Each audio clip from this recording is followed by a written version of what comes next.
Hello, everyone. Welcome to Laser Focus, the deep dive pop culture podcast from Nerdist. My name's Kyle Anderson. Thank you for listening.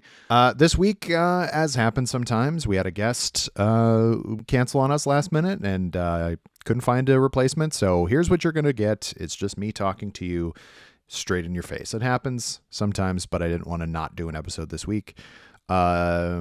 Just to plug up front, next week we will have the episode, an episode with Michael Walsh, where he and I talk about Captain America: Brave New World, to give everyone a chance to see it, because it is very spoilery. So, but this week, what I wanted to talk about is something that I've been given, or I've been asked quite a few times in my career. I would chance to say that many of you know me, outside of this particular podcast, as a person who knows things about Doctor Who. Obviously, I've done Doctor Who episodes with Ty Gooden here on this podcast, but that's been my kind of bread and butter for most of my career in media. I started doing Doctor Who coverage for Nerdist back in 2011. 10? 11. 10, actually. It doesn't matter. Who cares? But a lot of people ask me how do you get into the classic series? And I have to say at this point, I think I'm even more of a classic series fan than I am a new series fan. I like both. They're very different beasts. But kind of based on how recently I learned that there's a channel on YouTube where you can watch full serials, not the entirety of classic Doctor Who, but you can watch full serials for free. Just kind of give a basic overview of what's on there, what I think people should watch if they want to get into the show, or if they've seen a little bit and maybe want to, dive deeper. So what I'm going to do is they have several serials from each of the first 7 Doctors, of course, from 1963 to 1989. I will kind of give recommendations based on that. That, of course, we are not affiliated with this. I just think it's cool that they're doing this. It's an official BBC channel, which is just Classic Doctor Who. That's what it is. At Classic Doctor Who is the channel name. And they have there's 68 different videos. And I should say, I guess up front, like if you don't know about Classic Doctor Who, the way they did it back in the day is that a season consisted of 25 to sometimes 44 in the very earliest seasons episodes per year. So it was basically constant. And individual stories, if you hear people talk about stories, they mean serials. So basically several episodes in a row would be written by the same writer about the same thing. It would be, cliffhangers, and basically like what we know today as two-parters would just be 4 to usually 6, between 4 and 6, sometimes as low as 2, and sometimes as much as 12 parts. And it would be the same writer or writers. And so that would be, put a few of those together, and that's a season. So there are 68 videos on this YouTube channel, and each video is a complete serial, presumably with still the individual, episode credits and everything like that. And it's an interesting smattering of episodes.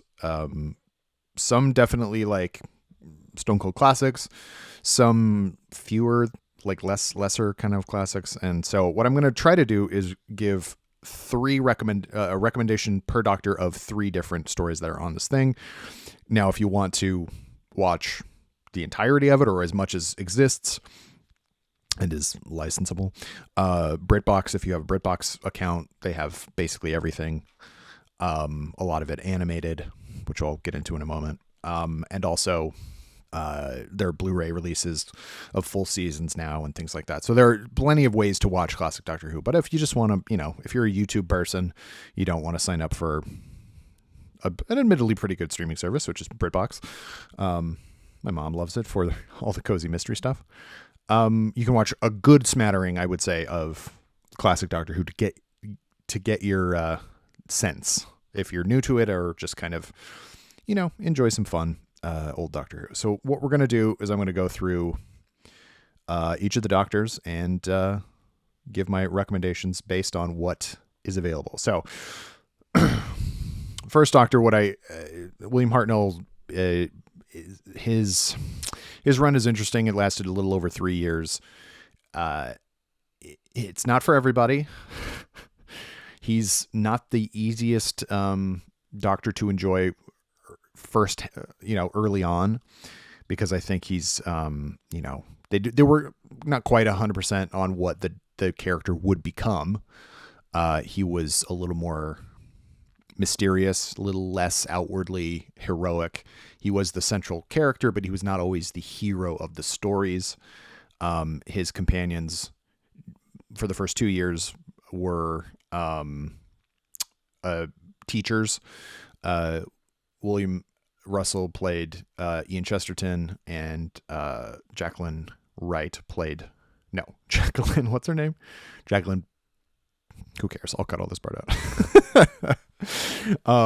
But anyway, he had his, I guess, two most consistent companions for a good portion of it are grown-up school teachers, Ian and Barbara. Ian, a science teacher, and Barbara, a history teacher. And so basically they were there to kind of teach the history of what was happening, because a lot of the times it was supposed to be educational for kids, and other things would happen here and there. But by the end of the second season, they had both left, and so the Doctor became the de facto hero of the piece.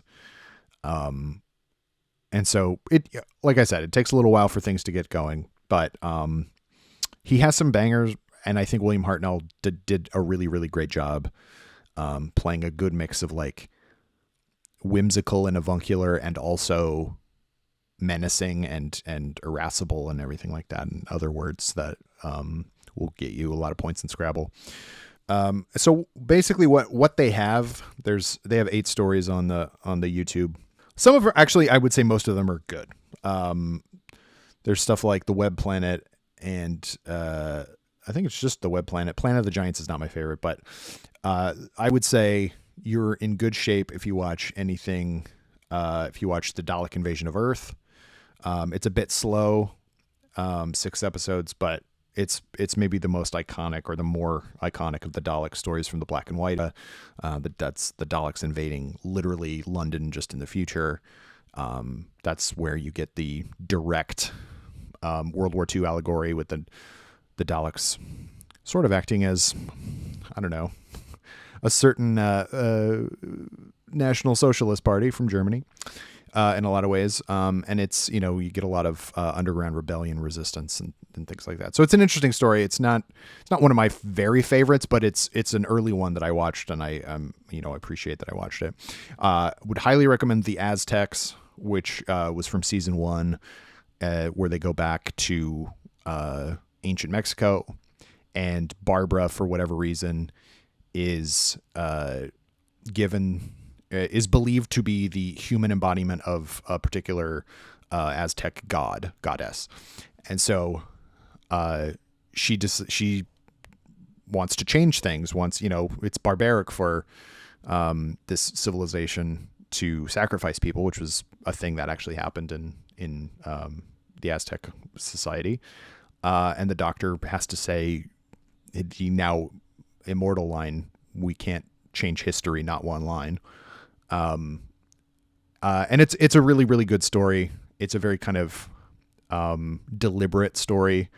It's quicker. It's only 40 minutes, or an hour 40 in this form, and I think it's William Hartnell's first really good not performance, but really good outing as the Doctor. He gets to be forthright in a way that he had not quite been prior to that. And we also get, just stuff about time travel, like what happens to people who travel with the Doctor. And it's really, really good. But I would definitely say the two that I love the most of what's available, both written by the same writer, Dennis Spooner.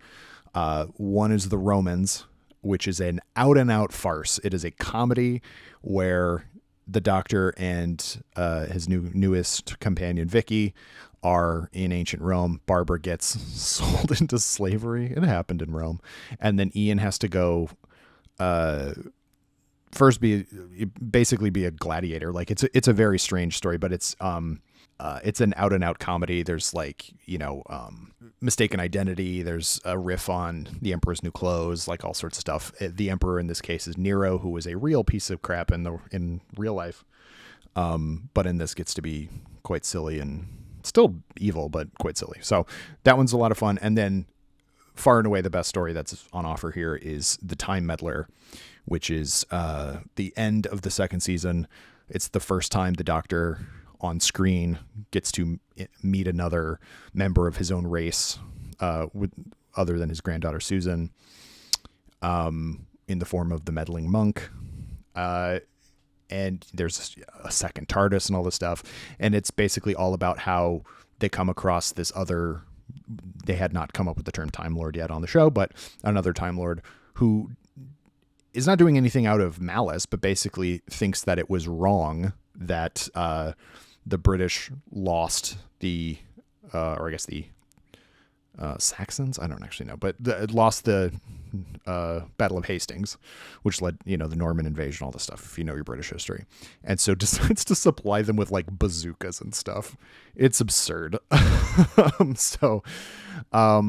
I highly recommend that one. It's one of my favorite stories. It has some of Hartnell's best line delivery. He's also, because they did so many episodes, they did so many episodes. And so there are some weeks where actors are just off, they have to take breaks and things like that. It was basically like a soap opera. And so he doesn't even appear in 2 full episodes, and it's still one of his best performances. So that's what I would recommend for the first Doctor. Now, going on to the second Doctor, it's a little bit more difficult, mostly because a lot of episodes do not exist anymore. There was a policy back at the BBC back in the day that everything, was on videotape, and videotape was expensive. And so when they reached a certain point, they would just go into the archives of what they had and they would wipe videotapes so they could reuse them again. Not thinking anyone would ever want to watch video of TV after it aired. that TV was effectively an ephemeral, kind of quick medium, and nothing would ever need to be archived for future, love and things like that. And so a lot of episodes of Doctor Who fell victim to that. Over the years, many have been recovered from other sources, overseas kind of, people who were supposed to have disposed of old videotapes and film strips, not done so. And so there's still quite a few episodes missing, way fewer than there were when I started watching the show in 2009. And they've also, the things that they're fairly certain will not be recovered, little by little, they've started to animate those episodes, so that we can actually see these full stories in something approach. Because the one thing we do have is off-air audio recording, because there were fans at the time who, I don't know, people who grew up in the 80s like me, in the 90s, would hold a tape recorder up to television and record stuff off of TV. And so they did that with these so that they could listen to them again, because television was so kind of one and done a lot of times. And so we have all of the off-air audio recordings, and so they've used those and put new animations to those, and also based on, set photography and things like that, based on what we know. And some of the serials are missing only a couple of their episodes, not their entirety. But all of that is to say that there are a few episodes or a few stories on the YouTube that are the animated versions. And actually I would recommend you watch them. Not least because I think the animation on most of them is pretty good. I highly recommend The Evil of the Daleks, which all but one, I believe, episode, maybe 2 episodes, exist, or don't exist, and so have been animated. All the animated ones are in color. That was part of the deal, I believe, with BBC America, was that they would put up some money, but they wouldn't air them if they were in black and white. I prefer to watch them in black and white because obviously that's the way the show looked at the time. It makes more sense to me for Patrick Troughton to be in black and white. But they, what is on offer here are all in color, but I still think they're really fun. So The Evil of the Daleks is maybe the best Dalek story of the black and white era. Hard to say. Power of the Daleks, which is Patrick Troughton's first story, is also animated, but not on here. But I would highly recommend checking that out because that's a really great story too. Evil of the Daleks is basically the Daleks are trying to figure out why they keep getting defeated. And so they're trying to harness what they call the human factor. Basically, like they are completely straight down the line, not really logical, but based on, fear and anger and everything like that. And it's like, there's no imagination to them. There's no sense of play. And they want the Doctor to help them find that. And so he thinks he can do that in order to make them not be evil anymore. And so it's a really interesting, and there's a lot of Victoriana because it literally goes back to Victorian era. It's a really great story and I would highly recommend it. And the animation is quite good for that. I'd recommend also the animated story, The Abominable Snowmen, which introduces the Yeti. The Yeti showed up 2 times in the second Doctor's 3-year tenure, and it's just a fun story. It's maybe not the best ever, but if you've seen the new series story, The Snowmen, you learn about the Great Intelligence, and that the Great Intelligence is the villain of the Abominable Snowmen. There's also the Faceless Ones, which I really just enjoy, and it's about weird aliens, kind of body snatchers at Gatwick Airport. So that's 3. Those are the animated ones. Of the ones that aren't animated, I'll just shout out The War Games, which is the second Doctor's final story. It's 10 episodes. It's very long. It's 4 hours here on the thing. I think it's a banger. I think it's excellent. It's also the first time by the end of it that the Time Lords themselves as a society come into focus. And the Doctor gets captured basically for being on the run and forcibly regenerated. It's a really excellent story. I watch it a lot. It flies by. I know 4 hours seems like a lot, but you can take breaks and everything like that. But so that would be my recommendation for what's there for the second Doctor. Third Doctor, John Pertwee, was the first Doctor in color. He did 5 seasons from 1970 to 1974. This is my favorite era of the show. It's so consistent within this era. Most of it, or a lot of it, takes place on Earth because the Doctor was exiled to Earth without the ability to travel freely in the TARDIS. And there's a lot of, I would say, more mature at times, especially early on, storytelling. A lot of environmental issues, a lot of, you get mad scientists and alien invasions, of course, because it's Earth-based, and it feels a little more like Quatermass, if you know that, or like looks ahead to X-Files, like stuff like that about like investigation. It's also very high on action. So if you're into action, they had a whole team of stunt people who were on call all the time, basically as the Squatties unit, United Nations Intelligence Task Force. And I just think it's super fun. I really like the third Doctor. It's, some people don't like it because it is kind of the most different from the rest of the show, but it's really great. And you also get the first appearance of Sarah Jane Smith in the final of the third Doctor seasons. So there's quite a bit of quite a few stories, I should say, on offer on the YouTube. There's 15 different stories. Now, I will say up front, you get all 4 stories from season 7, which is his first season. And I think all 4 of those stories are perfect. Nah, not perfect. Most of them are very, very good. I think 3 out of the 4 are excellent. One of them is fun. And so I would recommend those. I'll just say those quickly. Spearhead from Space, which is his first story. It was shot entirely on 16 millimeter film. So the HD remaster looks amazing because it's all on film. It's the first appearance of the Autons. You get the whole basis for the idea of UNIT. Brigadier Lethbridge Stewart introduces Liz Shaw, who in my opinion is the best companion, who didn't last more than that one season, but she's a doctor, she's a scientist, she's kind of an equal at times to the Doctor intellectually, and I think that's super great. The second story there is Doctor Who and the Silurians. Again, that's a new series, or a returning monster from the new series. This is their first appearance. These lizard people who live under the ground, who were in hibernation around the time of the dinosaurs, and then they come back and want to reassert themselves as the dominant species on Earth. It's excellent. They use germ warfare, so there's like a plague outbreak as well, and the Doctor tries to broker a peace between the humans and the Silurians, and it doesn't go well in a very downbeat 70s way, which I really like. The third of those, The Ambassadors of Death, which is a really interesting kind of alien invasion story about astronauts who come back from a mission, only they aren't actually them.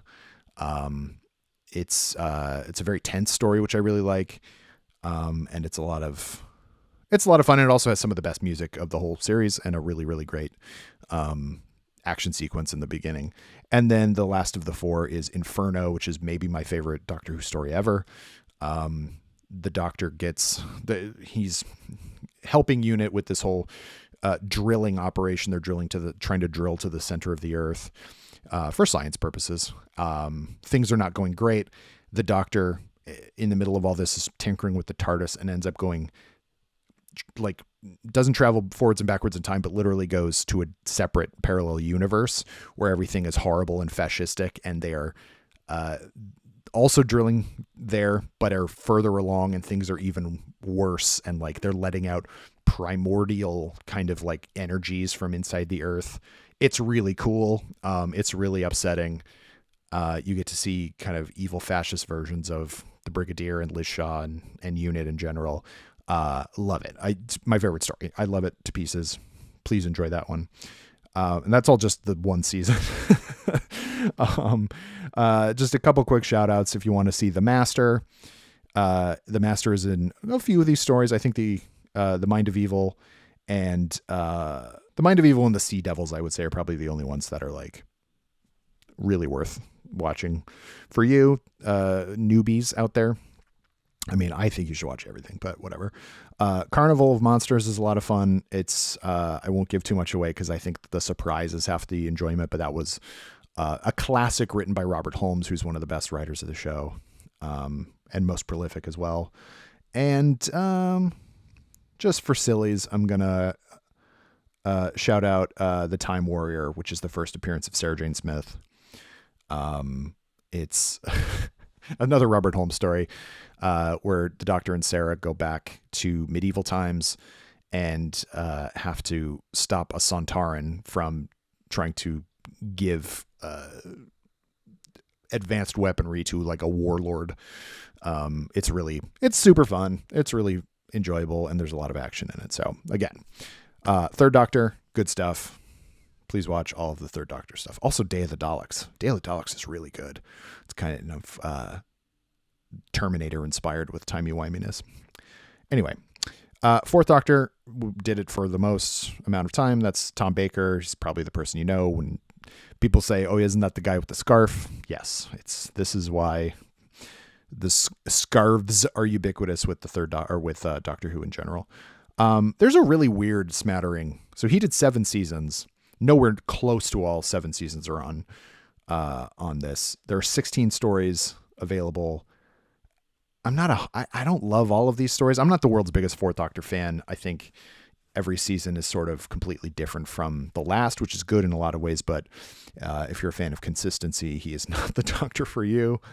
So I'll just say that, but there is some good stuff. I'm not going to say there's not good stuff on here. So you have Genesis of the Daleks, which is an excellent story that introduces Davros and literally talks about the beginning of the Daleks. You have City of Death, which was written by Douglas Adams, who of course went on to write The Hitchhiker's Guide to the Galaxy. It's a very funny, strange, rompy type story that was filmed partially actually in Paris.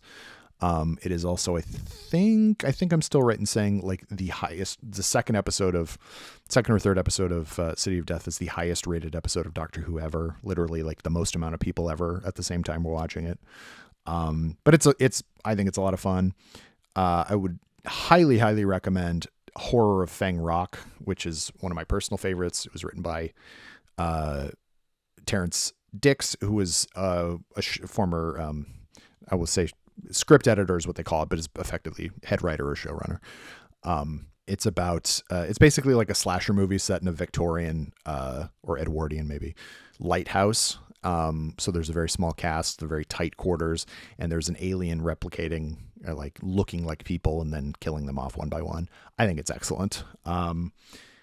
And finally, I will recommend Stones of Blood, because that's from the Key to Time season. And the Key to Time was basically like a season-long arc with individual stories throughout. It does not have all of the episodes of the Key to Time. There's 2 stories. There's the Reboss Operation and Stones of Blood. I think the Stones of Blood is more fun. I know a lot of people really like the Reboss Operation, but I'm a Stones of Blood fan. The first 2 episodes are like super folk horror-y, and then the second 2 episodes are kind of weird alien bureaucracy. So enjoyable stuff. The Fifth Doctor, Peter Davison, from 1982 to 84. This is where we start to get to era where I'm not 100% in love with a lot of the stories. It's also super 80s. It sounds like the 80s. Everybody's hair is the 80s. It's very, very 80s. For whatever reason, there's like hardly any good stories on here. There's only 9 available on this, and some of them are downright terrible. Like Time Flight, which is maybe the worst Doctor Who story of all time, or one of them, is just really, really bad. You have Arc of Infinity, which I don't think is very good. The King's Demons is another really, really bad story. At least that one's only 2 episodes. And so I would and it has 2 of the 3 stories that make up the Black Guardian trilogy, and it's missing the 3rd story, which is the best one. So the first one, Modern Undead, I think is really worth watching. It's got a timey-wimey story. It has the Brigadier in 2 different timelines the Doctor has to interact with, which is fun. And there's an alien race trying to steal his remaining regenerations, while the Black Guardian is kind of forcibly hired the Doctor's new companion to kill him. But it's an interesting story. It's fun. The second one is called Terminus, and it's not very good. So I don't really recommend that one. The 3rd story, which is not available, is called Enlightenment, which is my favorite 5th Doctor story. It's not on here. And then I would say you should watch Snake Dance, but Snake Dance is good, but it's a sequel to Kinda, which was in the 5th Doctor's first season, which is not on here. So it's a really strange mixture of movies, of episodes, of stories. I would say watch Warriors of the Deep, because it's got the Silurians and Sea Devils in it. But I think Gript is pretty good. The production is bad. There's a big kind of pantomime horse looking sea monster in it that everybody laughs at, called the Merca, and I can't help but laugh at it too. It's very silly. So not the best choices here for the 5th Doctor. The 6th Doctor is my least favorite classic series Doctor, mostly because the writing was generally pretty bad. He did only 2 seasons, and only the first season is available on this YouTube channel. It is the entire first season, so that's something. Also, I guess I should say, all of these stories in the playlists are completely out of order. So that is, I'm going to say it, infuriating. But I think a lot of the 6th Doctor is just terrible. Sorry to fans of the 6th Doctor, and sorry to Colin Baker, a person whom I've met and I think is a very pleasant and nice fellow. But he was not well served on screen with the writing. So stuff like Attack of the Cybermen, the 2 Doctors, which I should in theory love because it's the 2nd Doctor coming back, and Time Lash are just terrible. 3 of the worst stories ever made. But the other 3 are good to great, I would say. The first, I guess, chronologically of those is Vengeance on Varos, which it's good. It's really dark. It's really violent, which is another like kind of fault of this era, is that it got really, really, really violent. But it's sort of about like a planet, or a society on a planet that watches TV all the time. Basically all they do is watch reality TV, kind of before reality TV existed, and watches violence, and basically like at any time they can call for a vote of no confidence against the mayor or the governor, and he can be subject to execution if enough people vote against him, which is all televised. So it's a really interesting story. I do think it is particularly bad in a lot of ways. I would say it's like objectionable in a lot of ways. It's well written, and well performed and everything like that. I just think it's not one that I enjoy watching, but it's good. Does that make sense? The one that I can wholeheartedly recommend is called Mark of the Rani. I know a lot of people don't like it. I think it's the best story that the Sixth Doctor did. It's the only period set story he was in. It's in kind of medievally times, and the Master is in it, as is the Rani, who is this sort of amoral scientist, Time Lord renegade, who is not straight up evil the way the Master is, but also doesn't care about humanity and is like, I'll just experiment on these people. What do I care? And so then the Doctor and Perry, his companion, have to go and kind of stop this whole thing. And it's I think it's a great story. I don't want to give much more away than that. And then Revelation of the Daleks, I think, is up there for sure. Top tier Dalek stories. I think the thing that kind of takes it back for me is that the Doctor's actually not in it very much, which is sort of a hallmark of the era's writer, Eric Sayward, who was the lead writer of the time. Didn't really care that much about the Doctor. Has openly said many times he didn't like Colin Baker as the Doctor, and so didn't really write much for him. But it's a lot about Davros taking over a funeral planet, a planet that is just known for its funeral services, and so it's the pall of death is over everything.